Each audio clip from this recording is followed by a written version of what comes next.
The message arrived at 3:47 station time, and by 4 o'clock, everyone with clearance above level 6 knew the same thing.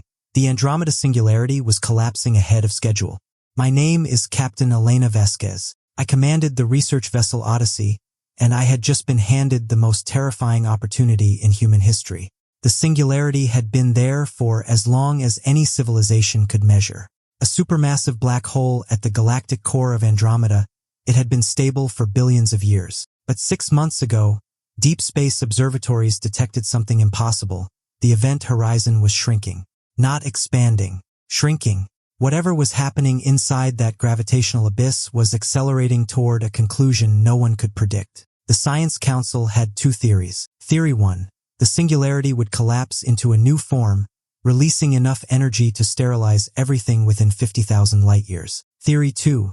It would tear a hole in reality itself, creating a permanent bridge to somewhere else or nowhere at all.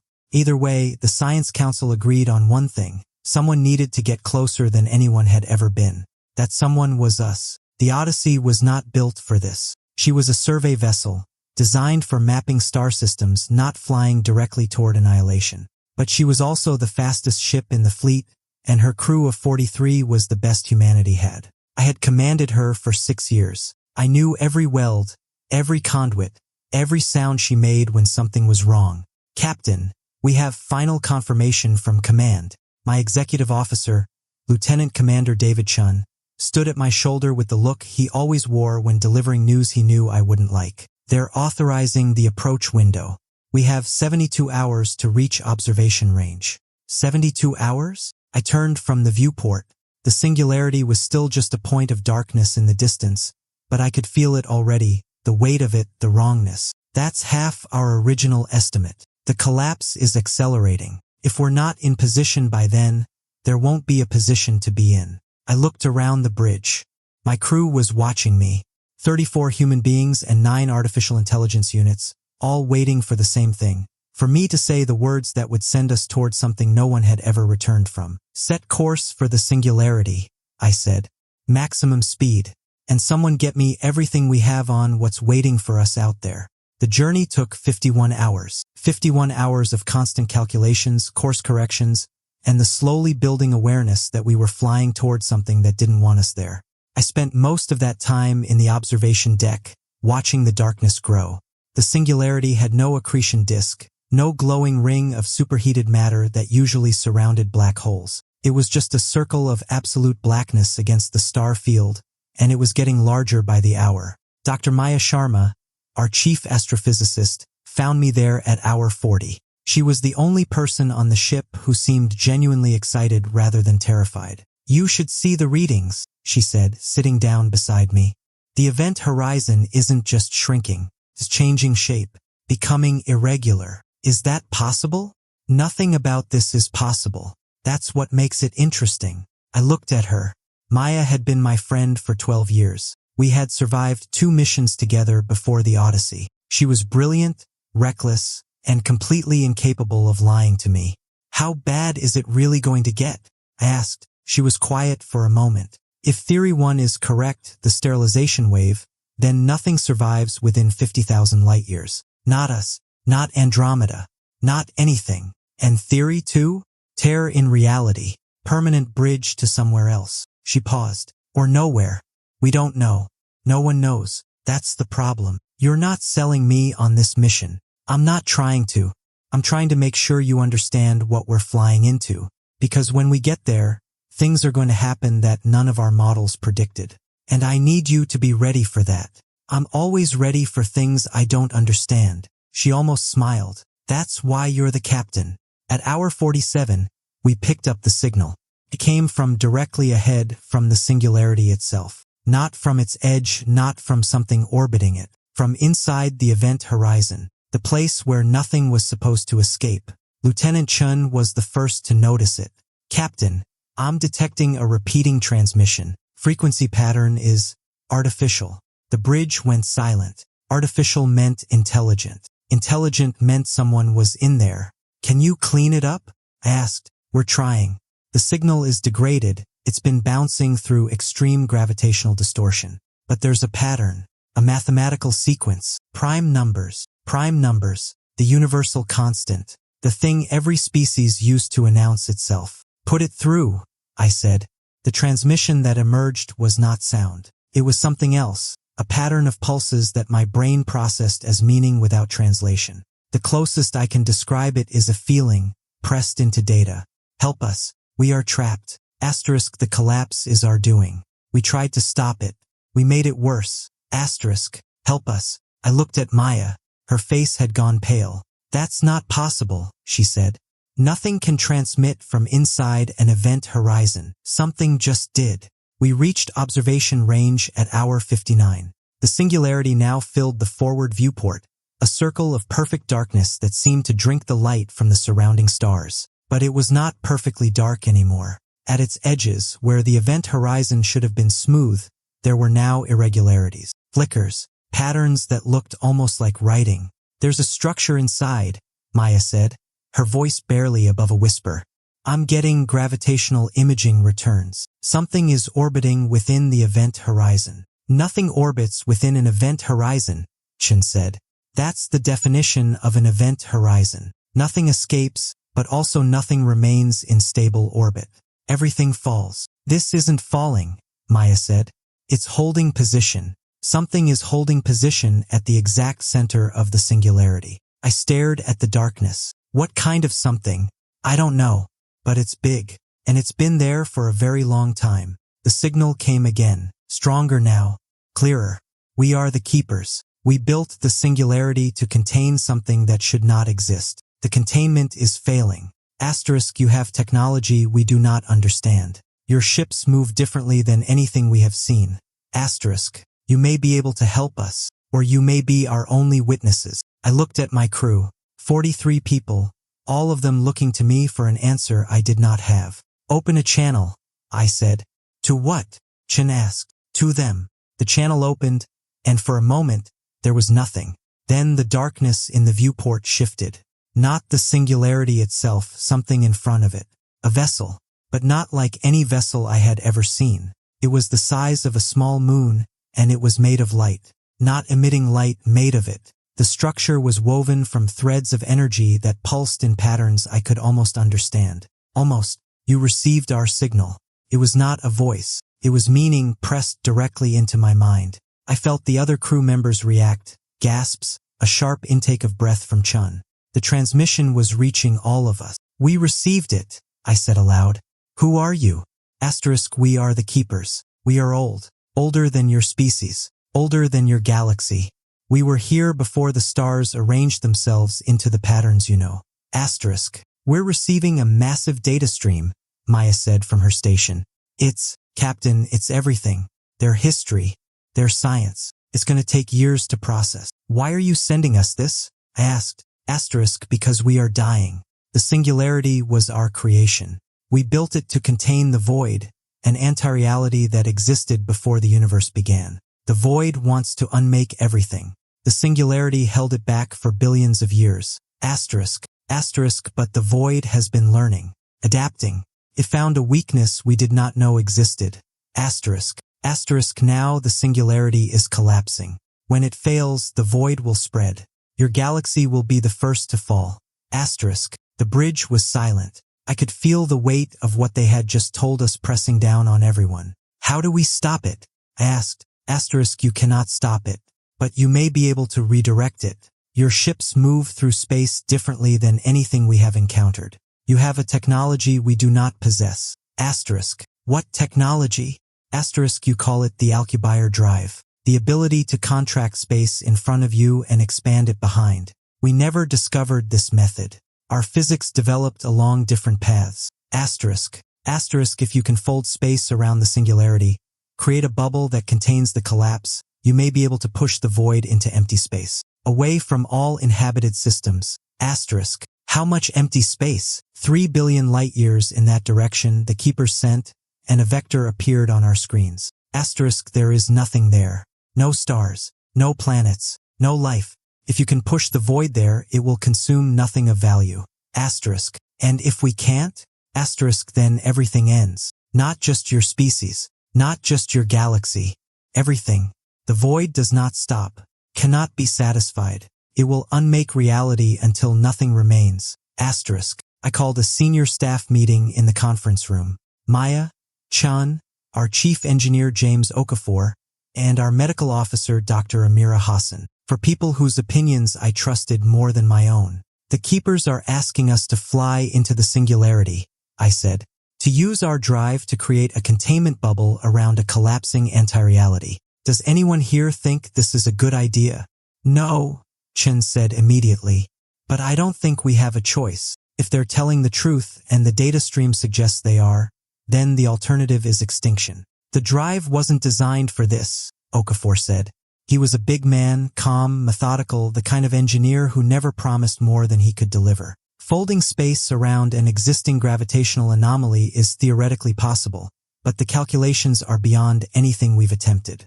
We'd need to run the drive at maximum output for an extended period. The stress on the hull would be significant. Define significant. 40% chance of catastrophic failure. Silence. 40%, I repeated. That's if everything goes perfectly. If we encounter unexpected variables, and we will encounter unexpected variables, the probability goes up. Dr. Hassan spoke next. She was the quietest of my senior staff, but when she spoke, everyone listened. I've been monitoring the crew's psychological state. Everyone understands what we're facing. No one has asked to leave. No one has suggested turning back. That's not an endorsement, I said. No, but it's something. They trust you, Captain. They trust us. They're willing to follow wherever we go. I looked around the table. These 4 people had been with me through everything. We had lost crew members together. We had made impossible decisions together. We had always found a way through. We're going in, I said. But I want options. If the drive fails, if the hull breaches, if anything goes wrong, I want a way out. Even if it's a bad way. Even if it's a desperate way. I want options. Yes, Captain, Okafor said. We got to work. The approach took 3 hours. 3 hours of flying directly toward a circle of absolute darkness that was now flickering with patterns I could almost understand. The Keeper's vessel had moved aside, clearing a path for us. The void knows you are coming, the Keepers sent. Asterisk, it will try to stop you. It will try to convince you to turn back. Do not listen. Everything it shows you is a lie. Asterisk. What kind of things will it show us? Asterisk, things you fear. Things you regret. Things you love used against you. The void has no imagination of its own. Can only use what you bring with you. Asterisk. Great, Chin muttered. So we're flying into a nightmare that knows all our secrets. That's about the size of it, I said. The first wave hit us at the boundary of the event horizon. Not a physical impact, something else. A wave of pure dread that passed through the ship like a ghost. Everyone felt it. I heard someone scream from the lower deck. Report, I shouted. Massive gravitational fluctuations, Maya said. The singularity is becoming unstable. And Captain, I'm detecting something else. Something inside the event horizon. Show me. The main screen flickered, then resolved into an image that made my blood run cold. It was Earth, but not Earth as it was. Earth as it might become. The oceans were boiling. The atmosphere was on fire. The continents were cracking apart, magma rising through the wounds. This is what awaits your home, a voice said. Not the Keeper's voice. Something older, something colder. Asterisk, this is what I will do. Turn back now and I will let them live a little longer. Asterisk, that's not real, I said. That's a projection. A trick. Asterisk, is it? Can you be certain? Asterisk, I could not. But I also could not afford to hesitate. Full power to the drive, I ordered. Okafor, I need that bubble now. Working on it, Captain. 30 seconds to containment field initiation. The image on the screen changed. Now it was not Earth burning. It was the Odyssey, broken, drifting. Her hull cracked open like an egg. Bodies floated in the vacuum. I recognized their faces. Asterisk, your crew. Your friends. They will die because of you. Asterisk. 20 seconds, Okafor said. Captain, my readings are going crazy, Maya said. The singularity is collapsing faster. We're running out of time. Asterisk, turn back. Save them. Save yourself. Asterisk. 10 seconds. I looked at the image of my dead ship, my dead crew. I looked at the boiling oceans of Earth. I looked at the darkness ahead. 5 seconds. Initiation sequence engaged. The drive activated. The sensation was unlike anything I had ever experienced. The ship did not shake or shudder. It folded, the space around us contracting and expanding in ways that my mind refused to process. The viewport showed nothing but a gray haze, shot through with occasional flashes of light that might have been stars or might have been something else entirely. The bubble is holding, Okafor said. Stress levels within tolerance. But Captain, the singularity is pushing back. Show me. The main screen flickered to life. We were inside the event horizon now. Around us, space was wrong, twisted into geometries that should not exist. And at the center, where the Keeper's vessel had been holding position, there was something else. The void. It had no shape I could describe. It was the absence of shape, the absence of light, of color, of being. Looking at it made my eyes hurt, made my thoughts feel slippery. It's trying to unmake our containment field, Okafor said. I'm seeing localized regions where physics is breaking down. The drive is compensating, but we're burning through our power reserves fast. How long can we maintain? At current consumption? Maybe 20 minutes. We need to push it 3 billion light years in 20 minutes? No. We need to create a fold that moves it that distance instantly. The drive can do it theoretically, but we'll need to route all available power to the forward emitters. Everything, including life support. If we do that, how long until life support fails? 8 minutes. 20 minutes of containment. 8 minutes without life support. And the void was still fighting back. You cannot win, it sent. Not a voice. An anti-voice. Silence shaped into meaning. Asterisk, I am older than your universe. I was here before the first light. I will be here after the last light fades. Asterisk. Maybe, I said. But you won't be here. I turned to Okafor. Do it. Route everything to the forward emitters. Everything. Captain, that's an order. He held my gaze for a moment. Then he nodded and turned to his console. The ship changed. The lights dimmed. The air grew still. The constant hum of life support faded into silence. For a moment, there was nothing but the gray haze of folded space and the weight of what we were doing. Then the drive fired. The Odyssey screamed. Not the crew, the ship herself. Metal strained against forces it was never designed to withstand. The gray haze in the viewport turned white, then blue, then a color I had never seen before and have never seen since. And the void screamed too. Not in pain, in frustration. It had existed for eternity. It had consumed everything it had ever encountered. It had never been moved, never been pushed, never been told no. This changes nothing, it sent. Asterisk, I will return. I will find you. I will unmake everything you love. Asterisk, 3 billion light years is a long way, I said. By the time you get back, we'll be ready for you. The light in the viewport faded. The gray haze returned, then cleared. We were out. Behind us, the singularity was gone. In its place was a patch of empty space. No stars, no planets, no light. Just darkness. The void, contained in its new prison, 3 billion light years from anything that mattered. The Keeper's vessel was still there. Diminished, damaged, but alive. You did it, they sent. We did not believe you could. Neither did we, I said. Asterisk, the void will try to escape. It will take time, centuries, perhaps millennia, but it will try. You must be ready. Asterisk, we will be. Asterisk, then we will watch. And we will remember. What you did today will be remembered longer than stars. Asterisk, the transmission ended. The journey home took 18 months. We limped back to human space on backup systems, breathing recycled air and eating emergency rations. The Odyssey would never fly again. The stress of the fold had permanently damaged her hull. But she carried us home, and that was enough. When we arrived, we were greeted as heroes. There were ceremonies, medals, speeches. I attended them all, said the right things, smiled for the cameras. But what I remember most is not any of that. What I remember is the moment the drive fired. The moment the ship screamed. The moment we looked into the face of something older than the universe and told it no. We are not the strongest species in the galaxy. We are not the oldest or the wisest or the most advanced, but we are the ones who showed up. The ones who flew into the darkness when the darkness called. The ones who said no to the end of everything.